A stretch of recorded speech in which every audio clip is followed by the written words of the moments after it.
बिहार, गोविंद बिहार, गोविंद बिहार, गोविंद बिहार।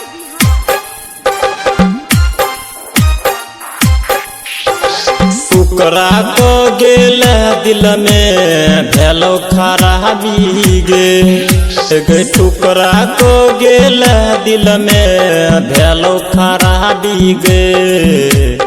चोली के बेच के पीजे तो गजा सया मिलतो न सेरी गे चोली के बेच के पीजे तो गजा सया मिलतो न सेरी गे टुकड़ा को गेल दिल में भेलो खराबी गे टुकड़ा को गेल दिल में भेलो खराबी गे चोली के बेच के पीजे तो गजा सया मिलतो न सेरी गे चोली के बेच के पीजे तो गजा सया मिलतो न सेरी गे गोविंद बिहार, गोविंद बिहार, गोविंद बिहार, गोविंद बिहार। सासुर ससुर से न पटतो गोतनी दियादनी झगड़तो दिल में जद लगे दर्द वे शराब तोरा पड़तो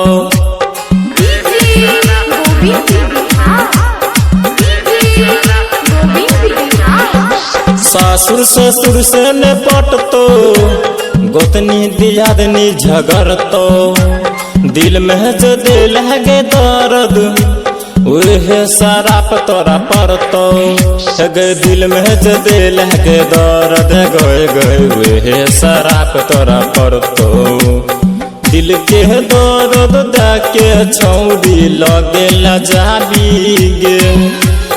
दिल के दर्द दाके छौड़ी लगे लजाबी गे चोली के बेच के पीजे तो गजा सया मिलतो न सेरी गे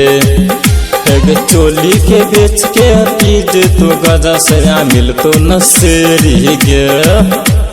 डीजे गोविंद बिहार, गोविंद बिहार,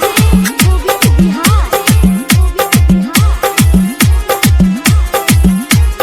डीजे गोविंद बिहार। मीठी मीठी बात बतिया के गोरी तू हमरा फसैला जेबी में पैसा लूट के केना तू हमरा भूलैला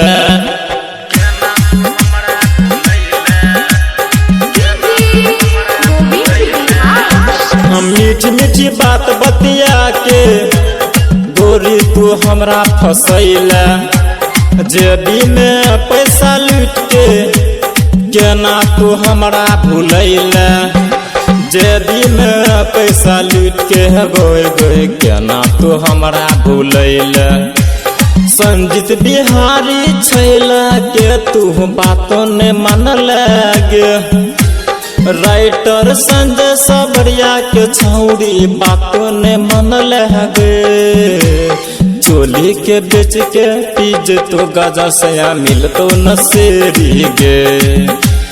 चोली के बेच के पीजे तो गजा सया मिलतो न सेरी गे टुकड़ा को गेल दिल में भेलो खराबी गे टुकड़ा को गेल दिल में भेलो खराबी गे चोली के बेच के पीजे तो गजा सया मिलतो न सेरी गे चोली के बेच के पीजे तो गजा सया मिलतो न सेरी गे।